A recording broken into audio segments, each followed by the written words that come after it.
What's up, everybody? It's Johnny Bronto here with HauntScene. It's Thursday night. It's 8 p.m. Eastern Standard Time.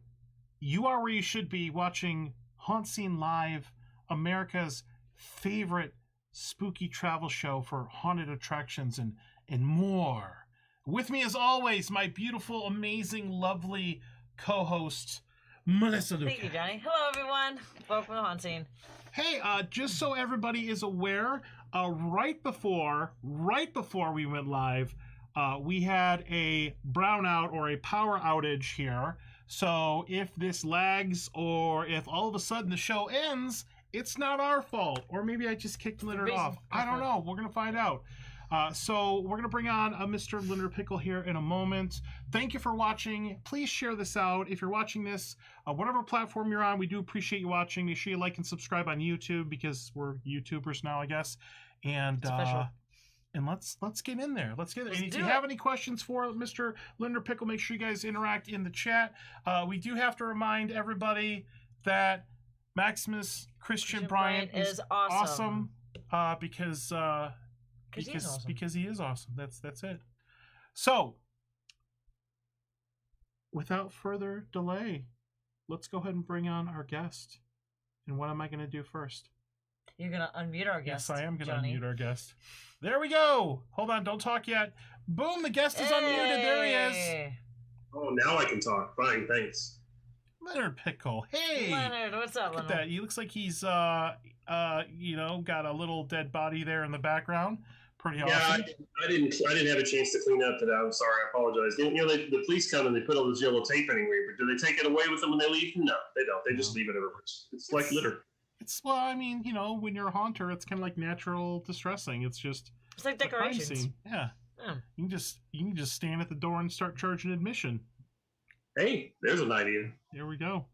All right, so I said I would do this, so I'm going to read Leonard's very long bio. It's going to happen. I'm going to do this in like under 60 seconds. Let's do it. It's this whole thing right here. All right. Okay, we're ready? All right. With over 30 years of design and operations experience, Leonard Pickel has created over 80 original innovative haunted attractions. His creative accomplishments include design and sales for the industry's first turnkey haunted house kits and the first haunted attraction adaptation of the Field Theory, the triangular grid system. Leonard has designed for major venues worldwide, including Madison Square Garden, Universal Studios Florida, Six Flags theme parks, Kentucky Kingdom and Screams Terror Park, as well as haunted attractions in foreign countries, including Puerto Rico, Canada, Russia, China, and India. Over 1 million people from Los Angeles to New York, Orlando, Seattle have experienced the Pickel Theory of haunt design firsthand. Since 1993, his own attraction, Mayhem Manor, has provided Pickel with a hands-on testing facility for new fright concepts, which are then implemented into new designs for his clients. Oh, boom. That's the fastest anybody's probably ever read your bio ever. Did it. Needs to be updated. Some of those amusement parks don't even exist anymore, I don't think. Yeah, so obviously been in the industry for a while. What we do in the beginning, Mr. Leonard Pickel, is we do what's called the elevator pitch, where you get to introduce yourself to America, all 20 million people watching right now, and you get to tell us who you are and what you do. Leonard Pickel, the company name is Entrepreneurs, and we've been designing haunted houses and helping people get started in the haunted house industry for 40 years. I like to say that I scare people for a living. My background is architectural. I have an architectural degree from Texas A&M University. And so I come at it from a little bit of a different approach than most people do, but we're very code literate, and we've been able to open haunted houses in every state that we've ever tried, and overseas as well. Oh, nice. Very cool. That is awesome. Very impressive. So what year was your first haunted attraction experience? The first haunted house that actually people had to pay to go into, which I hadn't really done one before that, but the first haunted house that the people had to pay to go into was in 1975. 76, wow. 1976, yeah. 76, because I graduated high school in 75, and then I went to college. And so in October of 76, we did a haunted house in the dorm at Texas A&M University. Charged 50 cents a head, and when everything was done, the legend is that when everything was done, we had $2,000. Looking back on that, that means we did 4,000 people in 2 nights. When the legend is better than the truth, print the legend. That's what I always say. So and I told that story for a long time before it dawned on me that was a lot of people. But as far as I know, that's the truth. Wow.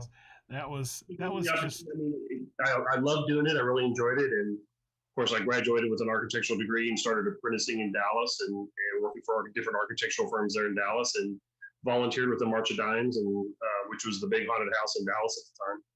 And we, I chaired their event for 4 or 5 years, and then went off to do my own, which I paid for with credit cards and pocket change. And when all was said and done, after the first year, I was like $20,000 in debt, which I thought was a huge failure because a haunted house is a get-rich-quick scheme, right? So it took me a while to figure out that a haunted house is a business just like any other, and typically it's a 3 to 5 year payout, especially on the shoestring marketing budget that we had. So, but I started looking around, and I thought, now that I've started a business, I never took business or anything, just architecture in college. So I thought, I probably ought to figure out how to start a business. Now that I've started one, I should figure that out. And I went to a class at one of the local colleges, and I sat there in horror as the guy told me, don't start your business on credit cards, don't do this, all this stuff that I had already done. He was telling me not to do. Oh, no. And then at the end, he says, and if you're going to start a business, you should be an expert in your field. How do you become an expert in your field? You write a book. So at that time, I had been making little cut sheets. I started doing that with the March of Dimes. Just kind of describing what the room would be like, a little sketch to see what it would look like, and anything that we needed, different masks or different equipment or whatever we needed, so that I could kind of hand that to the March of Dimes and say, this is what I'm thinking about doing in this room. Can you scrounge up these things for us? So I had a whole stack of these, room design concepts, and I took that and put that into a little booklet and started selling that through Fangoria magazine. And took a little classified ad in the back of Fangoria magazine and started selling those. And I started collecting the database. You have to figure out who you had to find people to sell this book to. Once you had a book, you got to sell it. So I went to the library, to Dallas Library, and I picked up every newspaper that I could find. The Saturday before Halloween or the Friday before Halloween, and I would copy down all the information from all the haunted houses. So we got the newspaper from Denver and Detroit, all over, and I started creating a database for haunted houses, and we were sending out advertisements of these different haunted houses to sell the book. And I sold those things for a long time, a lot longer than I should have. The artwork was pretty lame because originally I just did them for me. I wasn't really trying to make them artistically. They were just kind of sketches to show the concept. And but that database eventually grew into a newsletter that turned into Haunted Attraction magazine, and then it turned into HauntCon, convention that we owned and operated for a long time. And everything just kind of evolved. After that first haunted house, I'd lost $20,000, which my dad was telling me was a huge failure. And he can't, there were so many people coming to me wanting me to design haunted houses for them that he suggested that I, instead of owning a haunted house, that I should start a business designing haunted houses for people. And that's really what I did over time. I'd probably be a lot richer if I'd have just kept doing a haunted house. But one of the problems I had was, 2 days before Halloween or Halloween day, I'd be inside the haunt, moving walls around and changing stuff because it wasn't working like I thought it was supposed to. Moving walls around in the haunted house just before the last day was something that I did, trying to fix stuff, and to the dismay of the actors running into their position, and running square into a wall that wasn't there yesterday. But sometimes they deserve that kind of shakes them up a little bit. But haunted house design is punishment. Yeah. You're bad at scaring. Wakes them up a bit. So, because I would kind of get tired of it. I'm not the ability to design multiple houses for different clients throughout the season, keeps me from getting bored with the one that I have and changing it up for no apparent reason. Nice. So I get to travel the countryside, and and then once October rolls around, because I'm not tied to a haunt, I get to travel the countryside and see other people's haunted houses. In a good year, and it's been several years since I've done this, but in a good year, I would see 200 haunted houses across the country, and and sometimes they were great, and sometimes they weren't so good. But you always learn something. Either it's what to do or what not to do. and that kind of expanded into doing the tours that we did for HauntCon. You know, being able to travel the countryside and see as many haunts as you, because you have no idea how good your haunt is until you see other people's. Right. And it's really hard for most people to get out and see their haunts in October. It's really hard. So that's why we did tours at HauntCon. Oh, Nice. yeah, Very cool. I when we got outside of Florida, I mean, I love Florida. I love the haunts here, but getting outside of Florida and seeing a different perspective of haunts, it really opened our eyes. So I can only imagine what you've seen in that time frame. And it's interesting, you know, some time ago, you'd go to one market, and all of the haunted houses in that market had this one same aspect. Like if you went to a haunted house in Kansas City, everybody had a slide. Didn't matter what haunt it was, they had some kind of a slide. You went to a haunted house that was in St. Louis way back, and it didn't matter whether it was an indoor haunt or outdoor haunt, or an indoor haunt, all indoor or partially outdoor. They all had some kind of a forest scene in it. You know, you could be going through an indoor haunt, a big indoor haunt, and all of a sudden they built a forest inside the building. But all of the haunted houses had this outdoor section, or they built an outdoor section that had haunts in it. There's another place, I can't remember where it was, but we went to one that maybe it was Kansas City as well, where their whole thing was you had to find your way out of each room. So everything was a secret passageway of some way, which I can't imagine you can get any kind of capacity that way. Right. But there were regional anomalies. There were little regional anomalies like Vegas. And Vegas is really big about having almost all their haunted houses are in semi-trailers or containers. Yeah. You know, so there were anomalies that you don't see very much anymore because everything is, you know, because of the conventions and stuff and the internet, everything gets very homogenized and Uh-oh, you glitched out there for a moment. Homogenized is a great word. Homogenized. Yeah, I mean, it's you know, because everybody's sharing ideas now and sharing props. You know, when the spinning tunnel first came out, I can remember going to a haunted house, and I was behind this group of girls that were going through, and they turned the corner and saw the spinning tunnel, and one of the girls said, "Oh my God, there's another one of these," and it's just like, ooh, that's a little overexposed. Yeah, when the normies are seeing a pattern. I remember that. Like a lot of the places using spinning tunnels, like they were all over the place a few years ago. Almost everyone had them. Well, all right, we got questions. So this is like a conversation. So first question. At this point in 2021, Leonard, if you could go back in time and give a little Pickel some advice, what would it be? Don't do it. Don't do it. Stay an architect. I would have made way more money as an architect than I ever dreamed of doing what I'm doing now. So don't do it. But would it have been fulfilling? No. Sorry, what? Would it have been as fulfilling as designing haunted houses? But but the checks would clear. Yeah, that's true. But you know, I would have been the little fish in the big pond at that point instead of, you know, being as well known as I am. I'm not sure I'm a big fish here either, but I wouldn't be as well known as I am. Maybe, I don't know, maybe I'd have been a hugely famous, you know, architect. But my dream when I was in school was, you know, or before school maybe, was to become a residential architect. I like residential architecture much better than commercial architecture. But, you know, once I got in the field and realized that the majority of the money and the majority of architectural firms are doing commercial buildings. And I've designed everything. I've designed everything from hotels to prisons, from car dealerships to strip mall to Walmart, you know, shopping centers. I've designed a little bit of everything. But the interesting thing about that is that, you know, architecture is something that people don't really think about it, but architecture affects people without them really knowing about it. I mean, you walk into a cathedral church and you've got this gigantic ceiling, all this stained glass and stuff. I mean, it's awe-inspiring. So architecture really does affect people, you know, on almost a primeval basis. And of all the architecture, especially modern architecture that's going on today, a haunted house has more effect on the people going through than a residence or some commercial building or a prison, or maybe not a prison, but a hotel, those kind of things. So I mean, the fact, you know, in a way, I kind of tossed my degree away when I started doing haunted houses. But, you know, they taught me how to make people feel comfortable in a building, and now I do everything just exactly the opposite, make people feel uncomfortable. Are there like architectural things that you use, like you just said, backwards, like you like big spaces are awe inspiring? Are there things that you do when you build haunted houses that do the opposite of that? Oh yeah.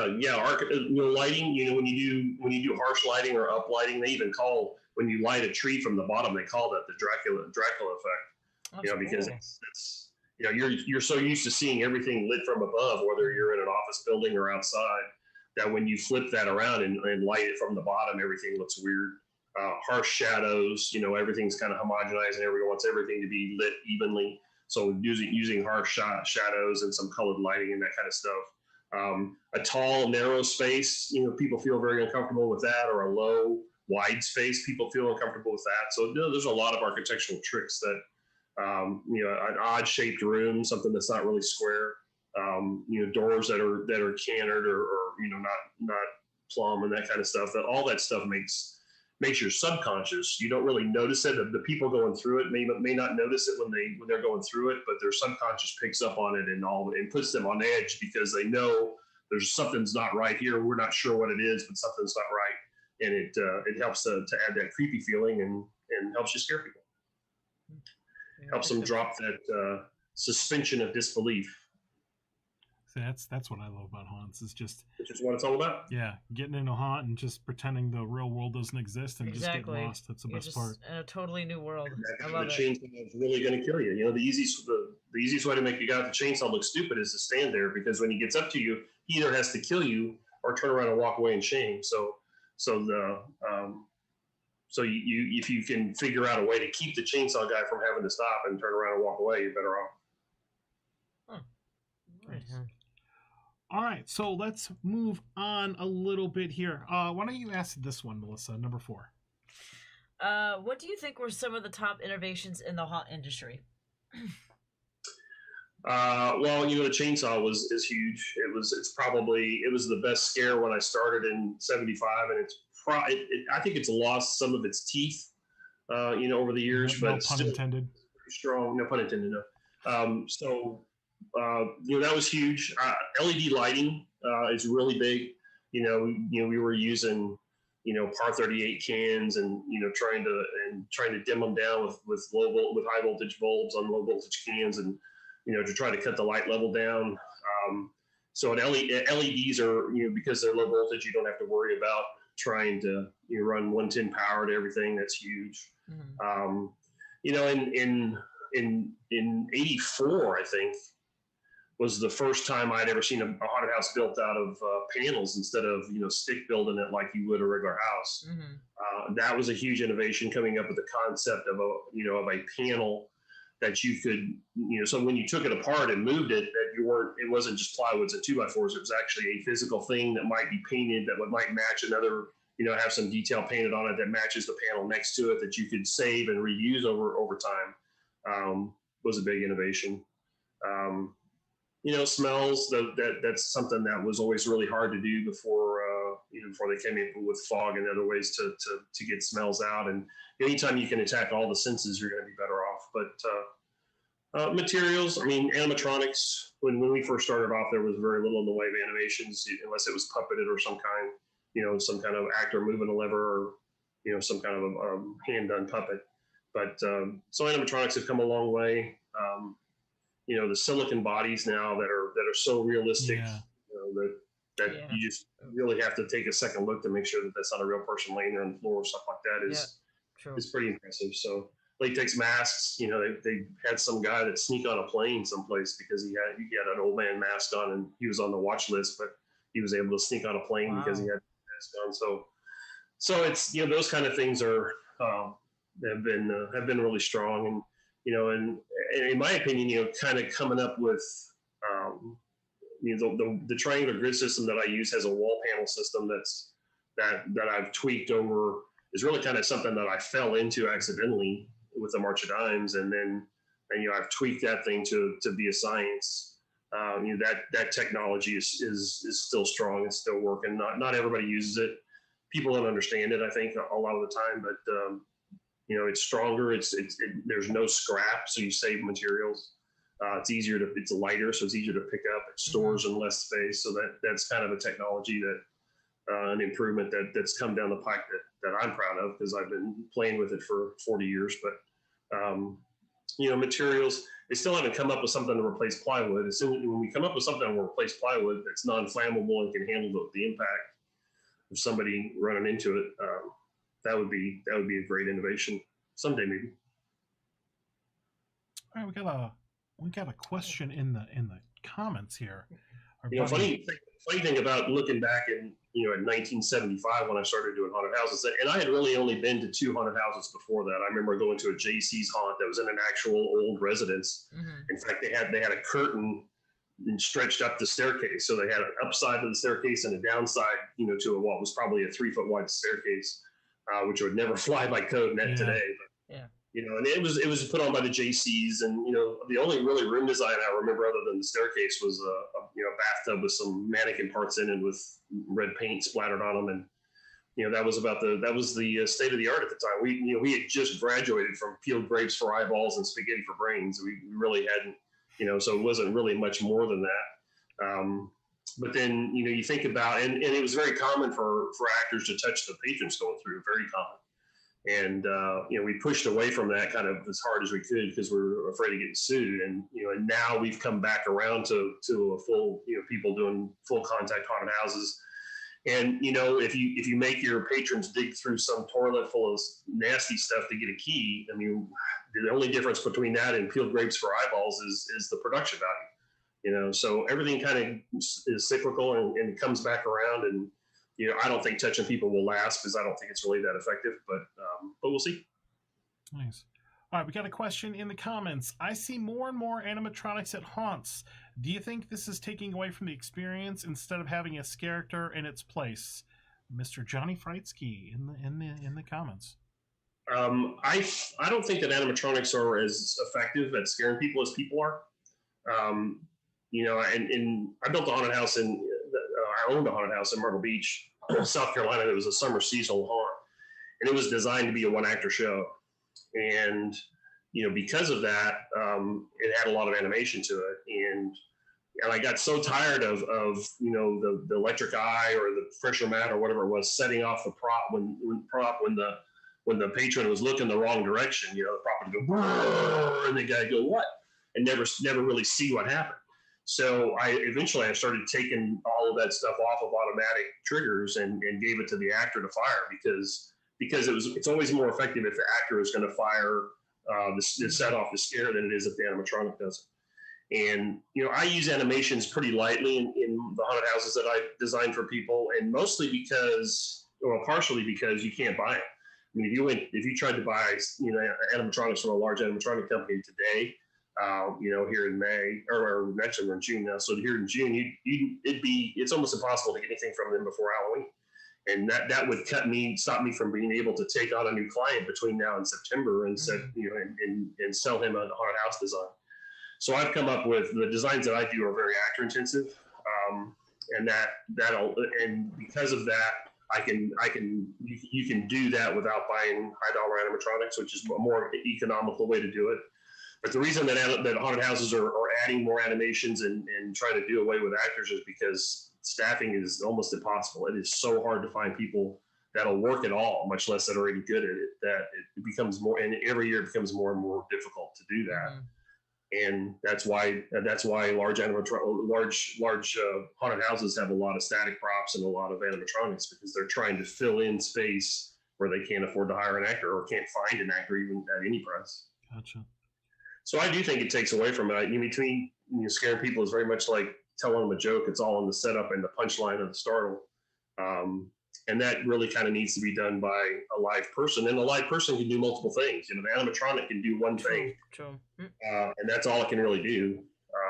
And it doesn't know where the chickens are in line. It doesn't know, where the end of the line is. And it could be set off by one guy running through the haunt by himself and screwing it up for his friends. But I think an actor-driven haunt is definitely the way to go.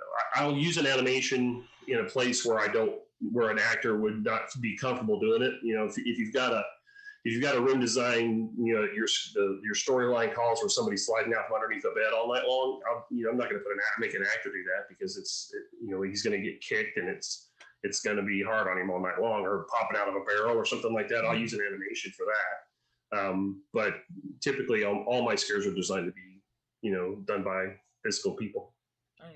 I agree. You get more scares out of it. And like you said, they can jump to different locations and scare people in different locations, from one to another. I do that a lot. Yeah, like multiple scares. Yeah. Right. You give an actor several places to pop out of. That way that, even if you get a little bit of a chunk of a conga line because your line's backed up or whatever, then he can pop out and scare the same group several times. Mm-hmm.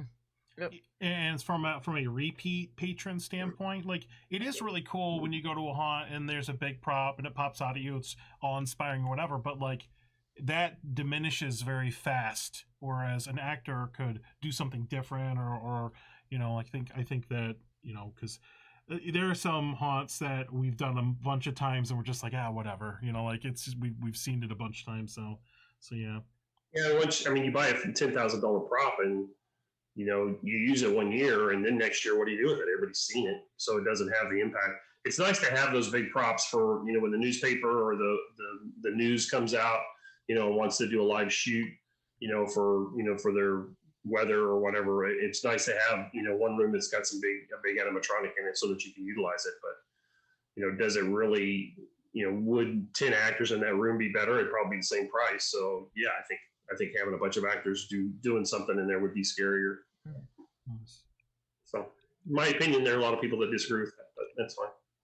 So, kind of going back to something we talked about earlier, but I wanted to finish off this concept. Do you think in your experience since you started, have there been any like flash in the pan, like flavor of the month things that have like come and gone in the haunt industry? Like it was like the big thing, and then all of a sudden, like you mentioned earlier, a lot of these things are cycles, but are there any things that come to mind like this was like the hot thing and then it kind of moved on from there? Blood is cyclical. There'll be years when everybody's saying, oh no, we don't want any blood. We don't want to be gory and gross. And then there are other years, oh, more blood, more blood, more blood. So that comes and goes. That's come and gone on a more tighter cycle. Nudity was a thing that came, for a little while and then it disappeared and now it's kind of back. In some of the alone experiences. So nudity is gone and come back. There really hasn't been anything that was really, the giant push and then went away.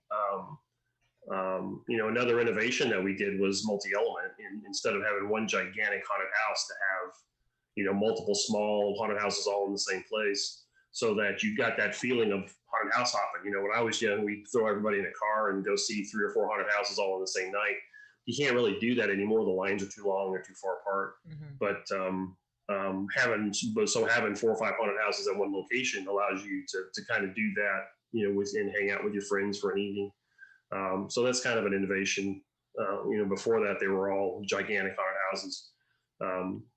And that it just gets old after a while. You can only scare somebody to some point before it gets, you lost your impact. If you can make them laugh or let them go out of the haunted house and relax and start over again, then you can take them through that range of emotion easier than you can if it's just one giant haunt.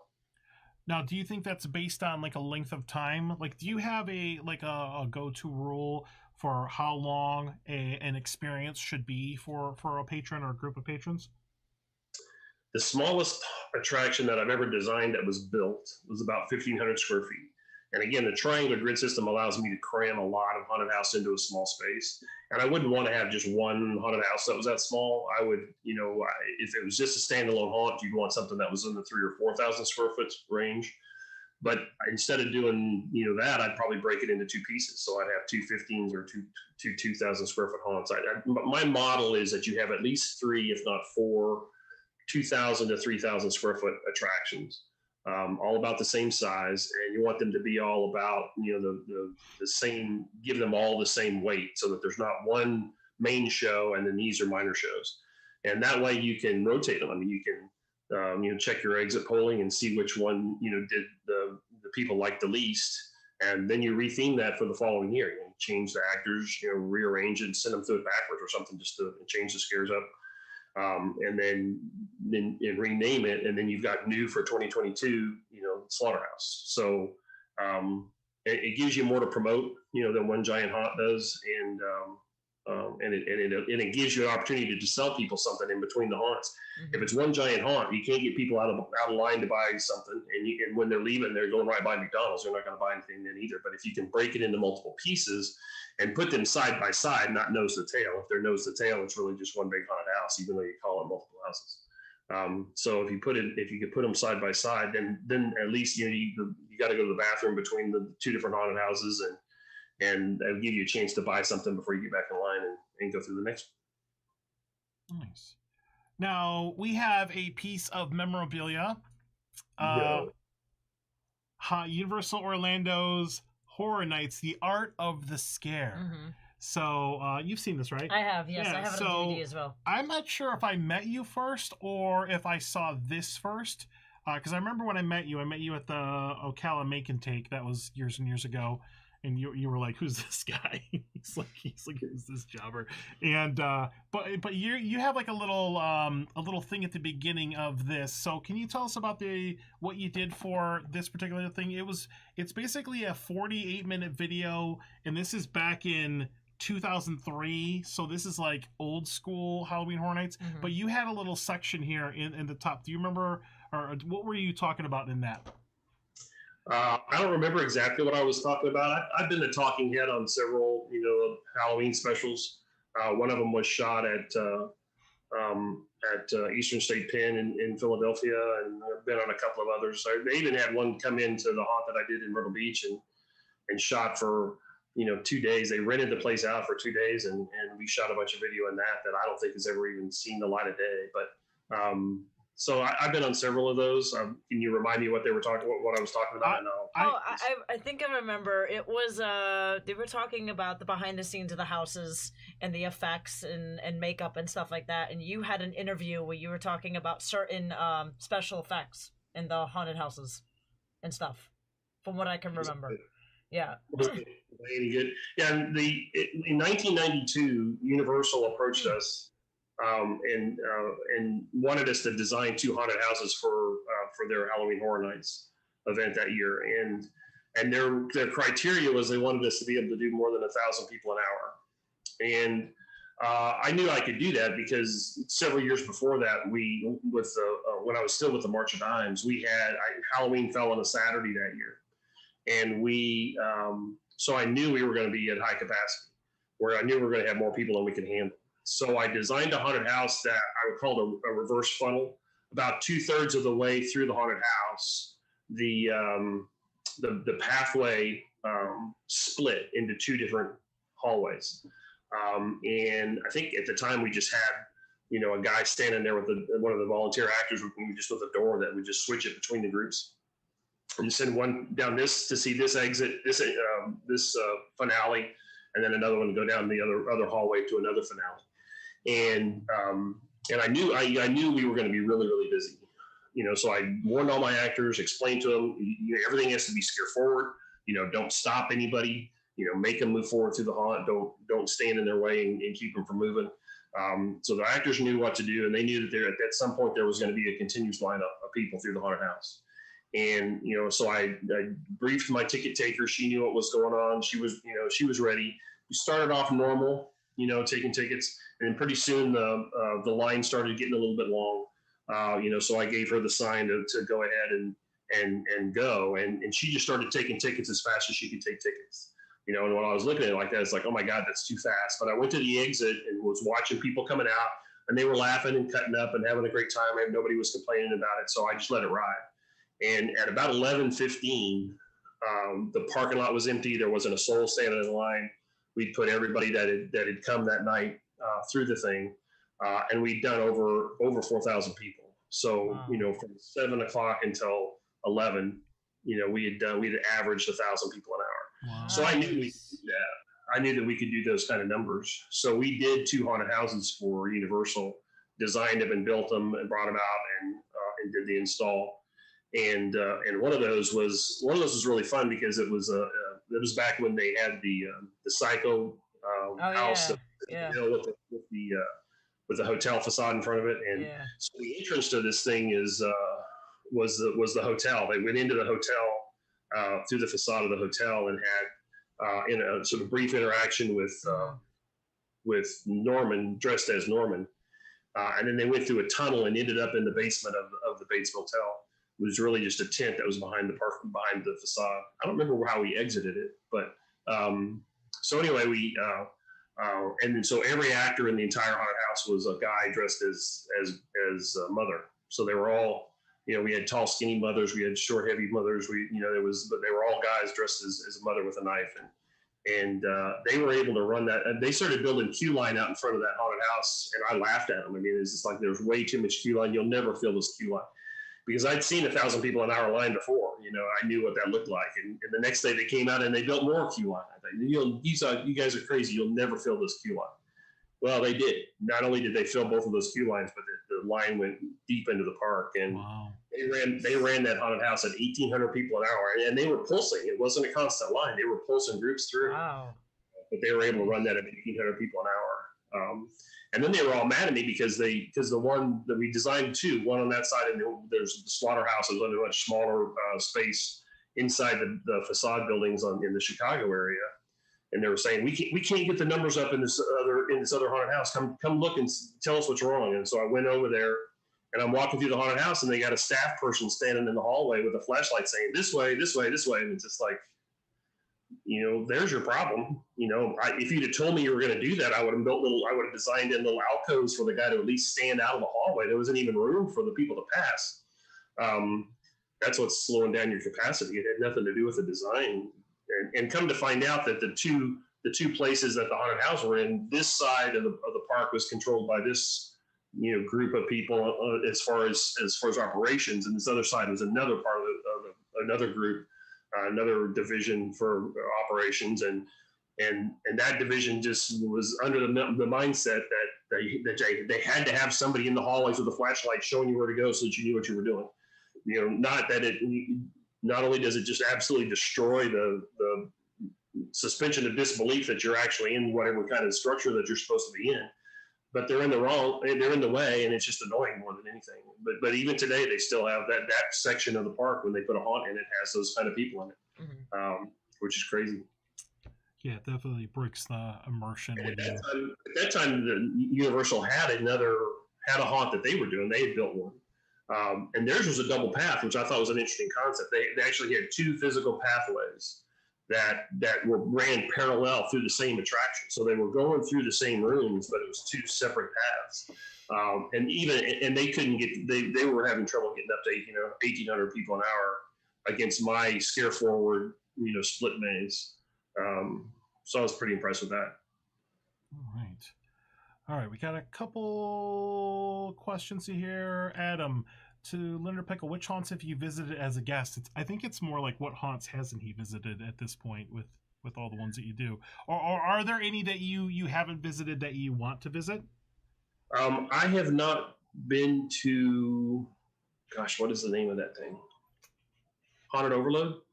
I love it. Amazing. And the reason is the window is so small. They're open for such a short time frame and they sell out early. And I never know where I'm going until I'm in on the plane or in the car heading that direction. So it's hard for me to plan that far out.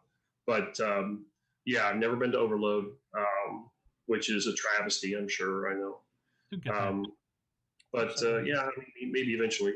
I don't do as much traveling as I used to. A lot of I've been doing stuff overseas recently, and they're still building stuff until middle of October. So that makes it hard for me to get away since my clients aren't open. If they open late September, I've got a lot of time. But if I've got a client that's still trying to get open, that's a problem. So yeah, there are a handful that I haven't been to that I need to see, and it's growing every day. I just on Facebook the other day and found a whole bunch of haunted houses that I've never heard of before. Didn't have them in my database. So it's there are new haunts popping up every year, which is amazing. And the industry is really strong, even though there were a lot of people that were closed in 2020. The people that were able to open, they did very well, even with limited, even when their capacity was limited. So So the industry is strong. It'll be interesting to see whether that continues now that other, competing entertainment is opened up this October, but hopefully it will. And, again, there are a lot of people that are getting in the industry, a lot of people that are starting up haunts. So keeps me busy. Now, do you have any highlights or favorites like haunts that you've done? Because Leonard mentioned earlier a moment that he's always on a plane doing stuff like last minute, that kind of thing. And actually, Leonard and I were up in Michigan last year, and we did a couple haunts. And Erebus, which was amazing in Pontiac, Michigan. I love Erebus. And Azra and Hush. You did a Hush? Erebus has always been one of my favorites. The top haunts probably that I've gone to a lot are 13th Gate in Baton Rouge is always incredible. It's on the list this yes! year. We're going this year. Yes. I'm so excited. Netherworld is usually a really good show. Netherworld's always fun, yeah. I like their other location better than I like the new one, but it's always an incredibly highly detailed. It's just a fun show to go to. Headless Horseman in New York. I haven't been to that very often, but every time I go, it's amazing. That sounds cool. I'm sure I'm forgetting somebody that's going to be mad at me, but those are probably some of the top that I try to hit as often as possible. Awesome. All right, so we've got 18 minutes left. We still got some stuff to go through here. So when you're not building haunts, in my experience, you do a lot of education in the haunt industry, and I've been able to sit through a couple of your sessions at different things. What kind of classes do you teach? And then beyond that, what do you think would be? Let's start with that. What classes do you offer? I do a lot of classes on how to get started, because that's kind of our niche. I mean, entrepreneurs has become the people to go to if you're trying to start a Halloween event. How to get started, design, because that is my forte, is in designing from the inside out. I design. The first thing I come up with when I'm trying to figure out what's going to happen in this room is the scare, and then Oh no, I think we lost him again. He's frozen. Screenshot that face right there. All right, on three. We're going to screenshot. On three. scare the crap out of me. But you always design the scare first. Oh, that's a good one. Perfect. That's a good one. Sorry. You hung there for a moment, so we had to screenshot. Yeah, that's funny. Awesome.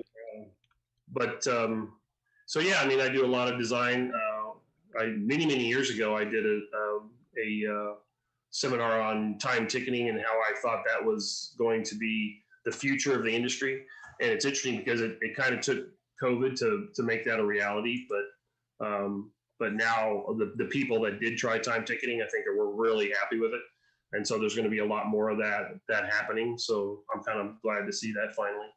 But yeah, I mean, I've even done how-tos on how to make something look rusty, or how to create a spray foam insulation with Christmas lights, coals to look like it goes underneath your cauldron. So I mean, I've done a little bit of everything.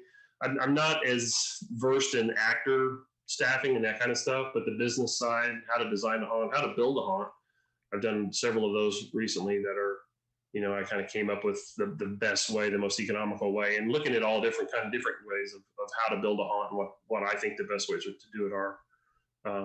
Yeah, I do a little bit of everything. And, many years ago, I was very secretive about all the stuff that I do, and, held everything really close to the vest. And, but it dawned on me at some point that, that I can only go so far in a bubble.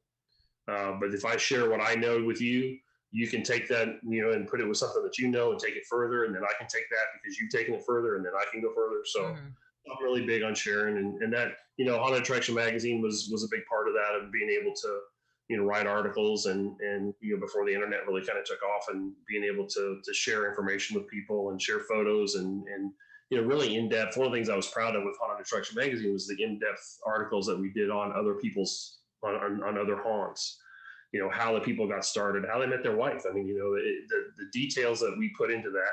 And it meant that those articles were 3,000 words, which is massive for a publication. But I think that was probably the strongest thing that we did was, and a lot of those haunts aren't around anymore. So maybe we're retired or we're out of business, for whatever reason. And, that's kind of an archive on the history of the haunted house industry that that will never go away, I hope. Mm-hmm. Nice. Why don't you ask this one right here? 3. All right. So if you could sit the entire haunt industry down in one room, what would you tell them? Besides hire you.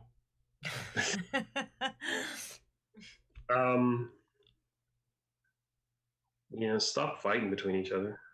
That's a good that's a good start. That's a good start. Yes. I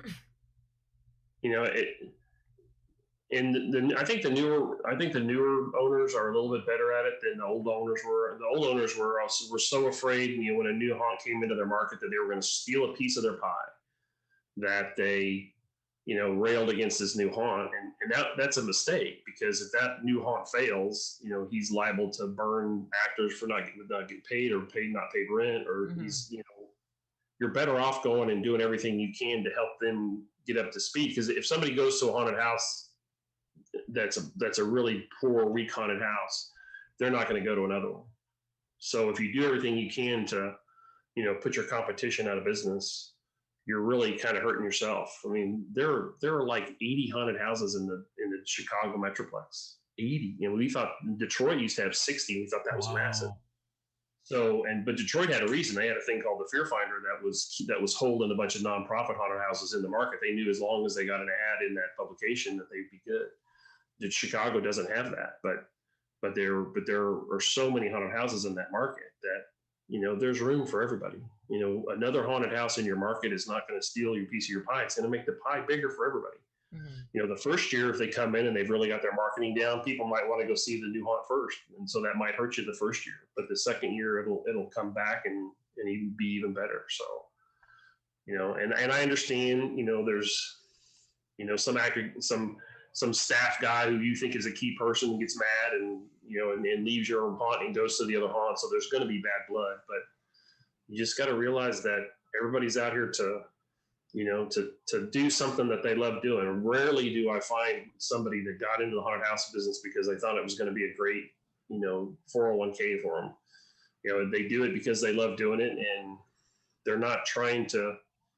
Even if, and it's quite possible that they accidentally stole one of your actors or stole one of your key makeup people because the guy applied and you didn't know any better. So, I mean, give everybody a grain of salt and realize that, we're all out here trying to do the same thing. And there's no reason for us to fight over it, because unlike a restaurant, you go to a restaurant and you eat, you're full, but they still all can, kind of coagulate around the same area. But a haunted house, if somebody comes out of a good one, the first thing out of their mouth is, "Where is there another one? I want to feel that adrenaline rush again." So there's no reason for us to be cliquey and and fight amongst ourselves. I agree. Yeah.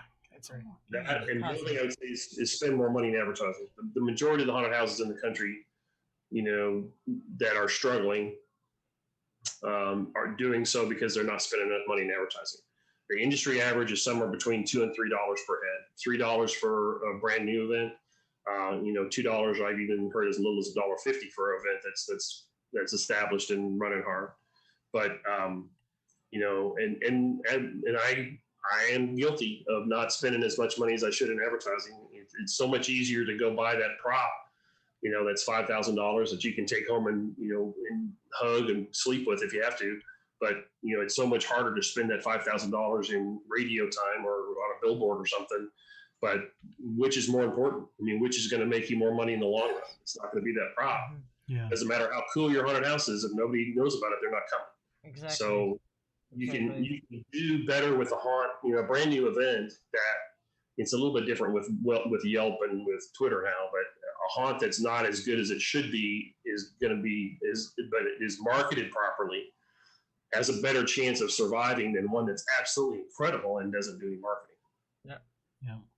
And that's unfortunate, but it's reality. Yeah. Capacity. That's another thing that I do education on, is how to increase your capacity. Because it doesn't matter if somebody came to your haunted house and there's a 4-hour wait. It doesn't matter how cool the haunted house is; they're going to be pissed. Yeah. So you might as well. I mean, you need to think about what your worst case scenario is, and and that's Halloween falls on a Saturday, and you've got to run some people through it. And if you design for the worst case scenario, you can always back down from that, and it's a better show. But you're better off pushing people through than you are giving them that fantastic show, because if they waited too long to go in it, they're not going to be happy either way. And that's what's nice about time ticketing is you can limit the number of people that show up. Instead of everybody showing up at 9 o'clock for some reason, like they do normally, like we do. You can spread out that impact by saying, nope, 9 o'clock is sold out. You're going to have to buy another hour, and that means on a night that you're sold out, at 7 o'clock you're going to have exactly as many people in line as you can handle, and at 11:30 you've got exactly how many people you can handle in the next 30 minutes, and then you get to go home on time. And not have to hold your actors till 2 o'clock in the morning when they have to go home to go to school the next day or whatever, and upset parents and upset actors, and it's just a bad circle. Nice. All right, before I forget, I do want to show off this here. Hopefully this will work well. I probably got too many windows open for this, but let's see if we can grab this one right here. I wanted to show off entrepreneurs.com. Make sure that you go in and bookmark this website right here. This is everything, how to get a hold of Leonard, all the things. He's got books for sale. Definitely go to Entrepreneurs. It's Entrepreneurs, but it's Haunt in the beginning. Or just, I'm sure if you reach out to Leonard on social media, you can get a hold of him here. But all kinds of stuff. It's got the Pickel biography. You can go in and look at all of this. It's got all kinds of stuff. Definitely bookmark this website. Videos. It's got the book right here. I've seen Leonard will usually have copies for sale after one of his classes for this if you wanted to learn a little bit more. Very interesting to see like the triangle design, the Pickel theory, all that good stuff. And it's a bevy. Wait. Did we ever go over what the Pickel theory is? What's the Pickel theory? Yeah, what is the Pickel theory? Back when I was doing work with the March of Dimes, we were doing. I kept writing notes on. This is before computers, so I was writing notes on things ideas I'd come up with, things I wanted to try in the future. Thoughts I had on why something didn't work, why I thought it did work, things to do, other things to try. Mm-hmm. And so pretty soon I had this stack of handwritten notes. And I was rifling through during a meeting at the March of Dimes, and one of the staff people said, "Would you be interested in would you be interested in having me take that and organize it and typing it up?" And I said, "Oh wow, that'd be amazing." So I handed her off my manifesto to go and have it organized and typed up for me. And at the time, I was with the Dallas March of Dimes, and the Fort Worth March of Dimes, 30 miles away. They had a haunted house as well. The advertising was the same. Both locations were on the same posters, on the same ads. Everything, all the marketing was the same. And Fort Worth beat us in attendance, not by much, but they beat us every year except for one. And so that was the big goal, was to beat Fort Worth every year. Beat Fort Worth, beat Fort Worth. And so pretty soon, a week or two goes by, and she walks up and hands me this typewritten, nicely, comb bound booklet, and I'm thumbing through it, and it's just like amazing. Oh my gosh, this is so cool. And the title of it was The Pickel Theory of Haunted Houses. And so I was just thrilled. I was on top of the world. And then she said, "I hope you don't mind, but I sent a copy of this to the chairman of the Fort Worth March of Dimes Haunted House so that he could learn from it as well." And it was just like, stabbed me in the heart. You beat them. Screw you, Fort Worth. You gave all of my secrets to my competitor, and then a couple of weeks later, I heard he wrote, "This is stupid," and sent it back to her. So it was just like, that was the last time I ever held something close to the vest. That was the last time I ever cared, about keeping something secret that I didn't want everyone to know, because you can't convince somebody with brilliance. If you slap them in the face with brilliance, they don't recognize it. So the whole thing was pretty funny, but when I was trying to do my first book, I needed some text to go with all those cut sheets that I had put together. So that was the text. That was what was in the front of the book, was the Pickel Theory of Haunted Houses. And the Pickel Theory of Haunted Houses was an approach to haunting that was almost unheard of at the time, which was high capacity, high startle, scare forward, not the shotgun approach of multi multi concepts or multi characters. You know, the first haunted house that I built had it had an electrocution room. It had, I think, it had a vampires sitting up in coffins. It had the cantina bar scene from Star Wars. I mean, it was very much a shot, and it was very much a shotgun approach to theming. And that's something that I never have agreed with, and since that time. And so that's the Pickel theory. Is it's a high startle, high capacity, low gore approach to haunting, and that's what's in that text. Cool. All right. And now you know what the Pickel theory is. Well, thank you. That's all. Build a Star Wars cantina, obviously. We gotta have a Star Wars cantina. It was pretty funny. There was a guy there that had taken cost. Again, we didn't have masks or anything. This guy had taken ping pong ball and cut it in half and made eyes. He strapped these things to his face. He couldn't see anything, but he made these eyes out of them. And then he put welder's gloves on his legs. A welder's glove has got a glove, but it's got a big long sleeve on it. So he would put those on his leg, and people would walk by him, and he'd reach up to shake their hand with his leg, with his foot. And people would shake it until they figured out what was going on. It was freaking out. So, I mean, I'm not sure it was the scariest thing that ever happened, but it sure was funny. So, and it was my first one. Nice. Well, here's Leonard's contact information. If you want to get a hold of him, entrepreneurs@gmail.com, or if you lose that or whatever, just reach out to us. I've got Leonard on speed dial. I'll just call him in the middle of the night at 3:00 in the morning. 3:00 in the morning. But here's his number if you want to get a hold of him. We didn't get to everything, man. We're gonna have to have you back on at some point. Okay. That sounds like a deal. Yeah, because Leonard actually doesn't live too far away from where we live in Davenport, Florida. I think you're about 20 or so minutes away, and we got to do another lunch date at some point. I hear you're doing something with coffee or something place soon, aren't you? At the end of the month? Yeah, the coffee shop up here in Tavares. We're doing an event there at the end of the month, just to do a little meetup, bring people out. Oh, really? You didn't tell me this. I'm telling you now. We'll have more information. We're actually doing this. We're partnering up with Erica from Horror Happenings with a Dead Girl, who's a good friend of ours, and just supporting a local business, that could probably use a little bit of support. So, trying to use our platform for good instead of evil. We don't do evil stuff. Yeah. Evil instead of not telling me about the coffee shop, but okay. That's fine. Did I not put that on the page? No, you did not. Whatever. Okay. Anyways, we'll talk afterwards. All right. Any parting words? Any shout outs you want to give to anybody, Leonard? Just you have to approach a Halloween event like a business. Even I get nonprofits where people call me up all the time and say they want to start a haunted house, and I try to explain to them what they need to do that. And I almost feel like my job at that point is to talk them out of it, because there's so many people that try and fail. But if they're dead set against doing it and they want to do it, and I start telling them what to do, and they say, "Oh, we don't have to make a profit because we're a nonprofit, so we don't have to make a profit." And it's just like, what? You do have to make a profit. What's the point of having a fundraiser if you're not raising funds? So. And to be honest with you, most nonprofit haunted houses, if they would change that mentality, I think, and approach it like a for-profit haunted house, I think that they would make more money for the charity, whether it was a nonprofit or not. So you need to approach a Halloween event like a business, and if you'll treat it like a business, it will treat you right.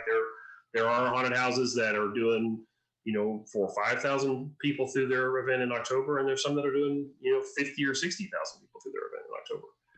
And there's the difference between whether you're struggling or whether you're making money. And if you'll spend the money in advertising and put on a good show, people will come. And you need to do that, just to survive. I've started many businesses in my lifetime, and it's always like, if I could just get a few more people through the door. If I could just sell a few more magazines, if I could just sell a few more tickets, if I could just sell, a few more tours, we'll be able to make it. And then, but if you're working on a shoestring and not really profitable, something happens. It rains every October or every Saturday in October, or the city comes and tears the street up right in front of your haunt, and you can't even get into the property. No. Something happens and it just snaps your back. And if you haven't been profitable before that, no bank is going to say, "Oh, I'm sorry you had it down here. Here, let me loan you some money and we'll get you back on your feet." You're just done. Yeah. Or the power goes out right before the show. 20 minutes before the show does. Yep. But it came back on right away. So luckily, it came back on time. So that's all that matters. Yeah. You should have seen the panic. It was horrible. I was panicking. It was terrifying. Yeah. There was lights flickering on top of the skeleton. It was right before. It was terrifying. Yeah. It was pitch black darkness. Awesome. Well, thank you so much for taking some time out of your day to be on our show. Appreciate that. We got through about maybe half the questions. So really learned a lot of history and good haunt stuff. So thank you. Hang out on Zoom for a moment if you would, and then we'll be right back with you first in a second, okay? Sounds good. It's my pleasure. Thanks for everybody for listening, and I hope you learned something. Awesome. I'm sure they did. We got a bunch of people in here. Everybody's we got really Michael happy. Burnett. Michael Burnett's in what's here. up, Michael? This is a great interview. Leonard is full of lots of haunt knowledge. He is. Yes, he is. Awesome. All right, Leonard, we'll be right back with you. Okay. All right. Yes, That was an awesome show. That was fun. Yeah. Mike says I kicked a wire loose. I might have. You kicked a wire loose? Yeah, right there. He says it. Yeah, see? Wire loose. I might have. For what? I don't know. Where? When the power went out. I don't know. Oh, well, no. No, the whole block went out. Okay. Yeah. We're okay. All right. So thank you all for watching. That was awesome. Thank you to Leonard once again for being on the show. A couple things coming up here. We do have a meetup coming up at the end of this month in Taveri's, a coffee shop of horrors. Jonesy's Escape. We'll have more information, but if you go to HauntScene's Facebook, you'll be able to see it what there. Day exactly? It's the last Saturday of the thing. Last Saturday is what date? The 20. Oh my God, you're gonna make me do this right now. It's the 27th. It's the last Sunday. Sorry, the last Sunday. It's the 27th of June. Thank you, Leonard, for pitching in there. Awesome. So yeah, we'll have more information of that. I took that day off, so I'll be off. Perfect. I'm there. All right. Coming up here, we've got first we got to say Maximus Christopher Bryant is awesome. Maximus Christopher Bryant is awesome. Thank you, Maximus, for that. I do want to thank our Patreon supporters. Remember, HauntScene to deliver this quality of a show, we have bills. So we do appreciate our Patreon supporters, Raven Armstrong, John Sebastian Lavelle, and our new Patreon supporter who's overseas, Mr. Daniel Shreve. So thank you so much for supporting us. If you would like to support us, 100% of your donations go right back into the show. Patreon.com/HauntScene, or you can donate to our PayPal or whatever.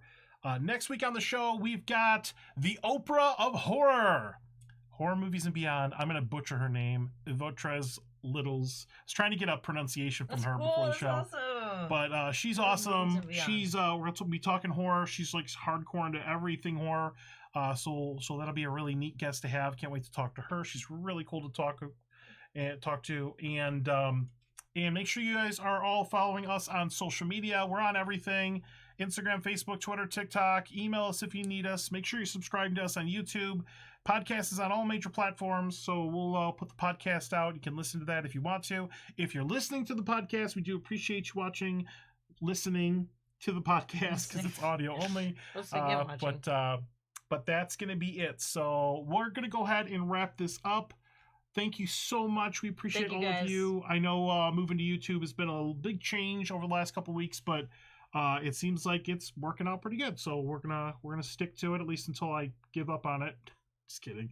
And that's gonna be it for us tonight. So till next time, spook easy. As always, happy haunting. Have a good night, guys. All right, bye. Bye.